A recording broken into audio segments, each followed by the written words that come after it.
berbohongnya. Pendukung Anies Baswedan yang pakai udeng-udeng, yang punya gelar-gelar Habib, Ustadz pun menghalalkan berbohong, berdusta, supaya orang percaya dengan omongannya. Mau saya buktikan, pendukung Anies Baswedan yang terkenal sebagai seorang kiai, dulu memimpin Muhammadiyah. Ketua MPR Profesor Dr. Amin Rais adalah penipu.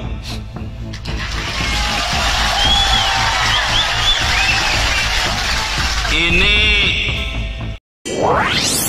TV Al-Waha Hot Inspiration.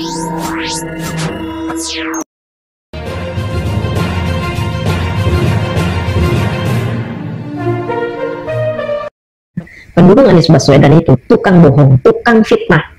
Mau lihat pembohong? Ciri-ciri pembohong, konten kreator yang membuat berita-berita palsu, berita bohong, berita manipulasi adalah seperti yang dikatakan oleh orang ini. Ini walau alam benar atau enggak ya? Anies itu saya dengar sudah 3 kali ditawarkan untuk masuk kabinet. Ngeri. Walau alam tapi karena saya kan WA-WA sama seseorang yang mendapatkan sumber dari lingkaran dekat Anies. Udah 3 kali ditawarkan. Bukan unfortunately ya? Ya, tapi Aniesnya yang nggak mau. Nah menurut saya, kenapa Anies nggak mau? Mungkin it is not the time, ya kan? Timingnya belum ada. Tapi kalau seandainya misal, ya kan, Gibran betul-betul di-impeach, dimakzulkan, mungkin dia mau masuk, ya kan? Sebuah kondisi yang barangkali dia jauh lebih nyaman. Karena begini, kalau secara politik kita sudah diametral berbeda, ya kan? Lucu kan? Saya sendiri bayangkan yang bukan siapa-siapa, enggak mau saya masuk pemerintahan kalau ditawarin jadi apapun. Kalau masih di sana, kenapa? Karena saya menganggap bahwa proses yang kemarin itu kan nggak karu-karuan, ya kan, nggak konstitusional dan lain sebagainya. Dan saya lihat Gibran belum pantas pada posisi situ, ya kan? Nah ini pikiran objektif saya, jangan bilang saya benci, enggak, ini pikiran objektif. Makanya saya kadang-kadang ngejek sedikit. Yusril yang merasa dirinya keren itu mau juga jadi anak buah Gibran dalam tanda kutip ya. Walaupun dia bilang enggak saya ikut Prabowo bukan ikut Gibran ya, tapi kan itu paket. Pertama-tama dia bilang wallahu alam benar atau enggak. Artinya apa? Dia tidak punya data yang akurat.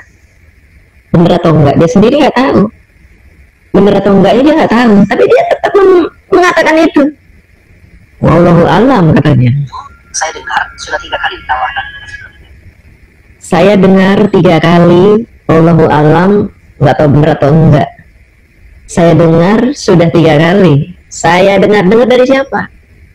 Dengar dari tukang bohong, dengar dari Pak Prabowo sendiri, dengar dari mulutnya Anies Baswedan, dengar dari anak-anak Abah, atau dengar dari siapa ini?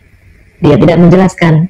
Nah inilah yang disebut berita abu-abu, berita hoax, berita rekayasa, berita yang sengaja disebarkan untuk membuat kita berprasangka buruk terhadap Pak Prabowo, atau buat anak-anak Abah supaya mereka bergembira karena Pak Anies ternyata dibutuhkan oleh Pak Prabowo, ditawari menjadi menteri.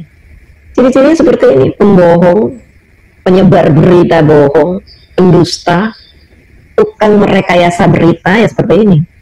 Ada kata-kata tadi. Nah, kata-kata seperti ini memang biasanya diselipkan untuk membuat daya tarik, menarik penonton yang penasaran dengan cerita yang sedang dia kemas. Jangan terkecoh. Si Rafli Harun ini mengucapkan wallahu alamnya saja, dia tidak ngerti cara mengucapkan wallahu alam dengan benar. Wajarlah ya kalau dia berbohongnya. Pendukung Anies Baswedan yang pakai udeng-udeng, yang punya gelar-gelar Habib, Ustadz pun menghalalkan berbohong, berdusta, supaya orang percaya dengan omongannya. Mau saya buktikan, pendukung Anies Baswedan yang terkenal sebagai seorang kiai, dulu memimpin Muhammadiyah, namanya Amin Rais, tapi bodinya berbohong. Coba kita dengarkan. Jokowi memiliki sebuah bunker atau bunker rahasia di kediaman pribadinya. Saya cenderung percaya. Jadi uang rakyat yang Anda tilep itu kembalikan ke rakyat. Mereka pemilik sejati uang tersebut. Saya yakin kalau hal ini Anda lakukan ya Mas Jokowi, separuh beban mental Anda langsung sirna. Mudah-mudahan penyakit kulit super aneh yang menimpa Anda di mana-mana ya itu hilang. Dan juga jangan sampai Anda ini memaksa Gibran, Kaisang, Bobi itu dipaksa-paksa jadi penguasa. Mereka tidak layak jadi penguasa. mereka itu pecundang gara-gara Anda juga karena memaksakan kehendak yang aneh itu. Maka Gibran jadi presiden itu kan sesuatu khayalan yang ugal-ugalan. Ketua MPR Profesor Dr. Amin Rais adalah penipu.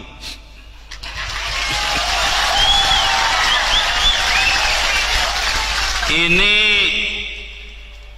ke 52 kalinya saya bicara di muka umum. Tak tunggu nih, bener gak ini? Yang menentukan benar tidaknya pengadilan. Saya tunggu, berani tidak membawa saya ke pengadilan? Sampai hari ini tidak berani. Mengapa saya berani mengatakan demikian? 2 bulan sebelum saya dipilih menjadi presiden, Amin Rais ditemani oleh Fuad Bawazir dan Al-Hilal Hamdi naik helikopter ke pesantren Buntet Astana Japura di Cirebon. Di sana berkumpul 60 orang kiai besar-besar didatangkan oleh Amin Rais, dan dia meminta kepada para ulama itu melalui kata-kata kepada Kiai Abdullah Abbas, pengasuh pondok pesantren tersebut, Kiai, kira-kira lo ya, Mbok Gus Dur itu disuruh jadi calon presiden. Kiainya jawab, nanti dalam 2 bulan sampean lengserkan. Lalu dia katakan, wallahi tidak akan mungkin itu terjadi. Panjang lebar, ya memang enggak 2 bulan, 20 bulan kemudian. Nah, artinya apa? Dia melanggar sumpahnya sendiri, janjinya sendiri. Lah orang melanggar sumpah atau janji itu kan penipu toh. Itu Tukang bohong, tukang fitnah, tukang bohong, tukang mencela, suka menyebarkan berita hoax. Ini kiai loh, ya, gelarnya itu kiai, di depannya Kiai Haji Amin Rais, Profesor Dr. Kiai Haji Amin Rais, SH, MH, bla bla bla bla, banyak gelarnya bererot, tapi dia suka bohong. Bahkan dia suka menghina, menyebut penyakit kulit lah, apalah. Ini, ya. Memang rata-rata pembenci Bapak Jokowi itu rata-rata adalah pendusta,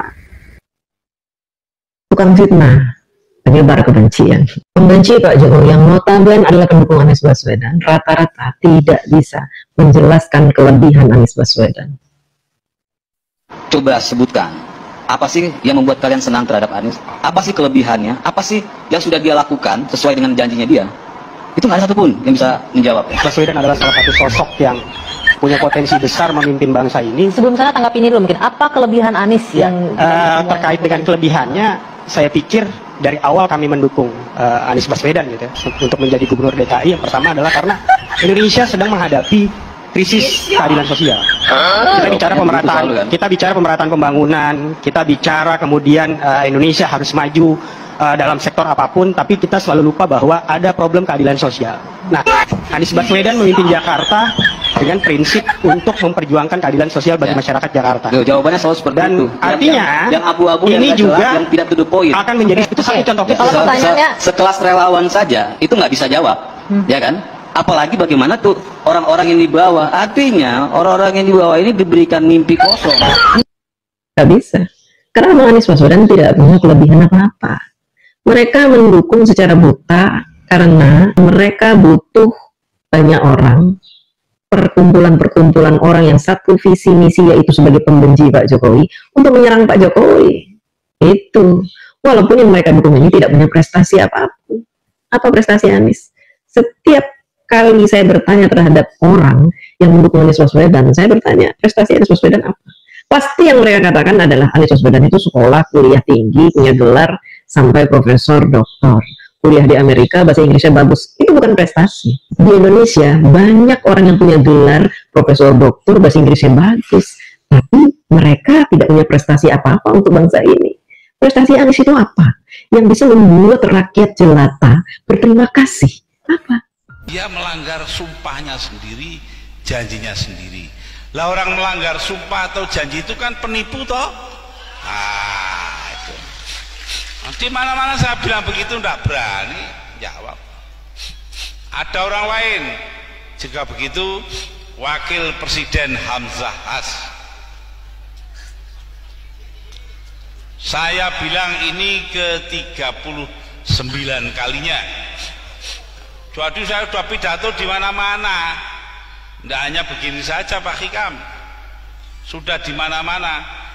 39 kali saya mengatakan bahwa Pak Hamzah Has berada di belakang teroris.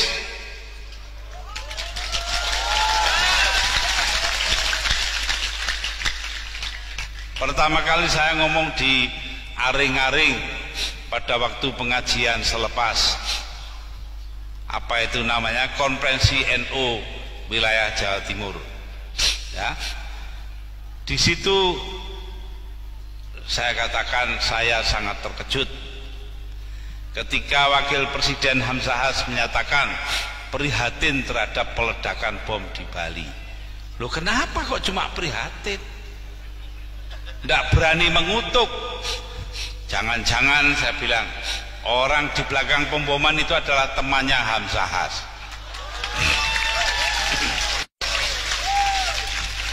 Sampai sekarang saya tunggu-tunggu, tidak berani membawa ke pengadilan. Mustahil dia tidak dengar, dia mesti dengar. Yang ini pun dia dengar. Ya, nah itu. Jadi jelas sekali para hadirin dan hadirat bahwa negeri kita ini sedang mengalami duka nestapa, sedang mengalami kesusahan. Karena apa? Konstitusi yang diperjuangkan mati-matian, konstitusi yang diperjuangkan oleh para pendiri republik ini, termasuk 7 orang wakil gerakan Islam. Ke-7 orang itu yaitu Ki Bagus Hadikusumo dari pengurus pusat Muhammadiyah, Kiai Haji Abdul Qahar Muzakir, salah seorang yang hubungan famili saya manggil Pak D, dari PP Muhammadiyah, seorang namanya Ahmad Subarjo dari Masyumi, ya. Kemudian Abdurrahman Baswaddan, Ketua Umum Partai Arab Indonesia PAI. Kelima, Abi Kusno Cokro Suyoso dari Syarikat Islam. Sini ada orang Syarikat Islamnya enggak? Enggak ada. Nah, mudah-mudahan ada. Enggak ada ya kenemenen. Yang keenam Haji Agus Salim, yang kita semua tahu bahwa beliau berilmu agama sangat dalam. Yang ketujuh Abdul Wahid Hashim, ayah saya mewakili Nahdlatul Ulama. Ke-7 orang ini ketika berkonsultasi dengan Bung Hatta tanggal 18 Agustus 1945, sehari setelah kemerdekaan diproklamasikan, mengeluarkan istilah sekarang ini ngedrop Piagam Jakarta dari pembukaan Undang-Undang Dasar. Loh, negara yang diperjuangkan mati-matian juga oleh para wakil-wakil organisasi Islam itu sekarang sedang mengalami musibah besar-besaran karena terjadi pelanggaran korup konstitusi, pelanggaran demi pelanggaran. Lah yang diurusi itu tidak ada yang pokrok, cilik-cilik, bangsanya soal inul, guyu, tawa itu. Ya kan soal kecil loh, inul lo. Ya. Inul tukang ngebor.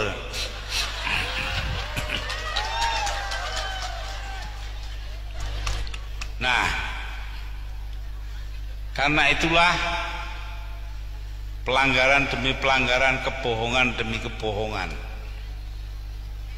pengkhianatan demi pengkhianatan, Allah marah. Bismillahirrahmanirrahim. Wala talbisul haqqo bil batil wa taktumul haqqo wa antum ta'lamun. Jangan kau campur adukan antara yang benar dengan yang salah, dan jangan kau tutup-tutupi yang salah. Jangan kalian tutup-tutupi yang salah kalau kalian tahu. Nah ini. Jadi kita tahu dan tidak kita tutupi, buka sajalah. Amin Rais melanggar sumpahnya, terjadi pelanggaran konstitusi, Hamzahas di belakang teroris, belak-belakan saja.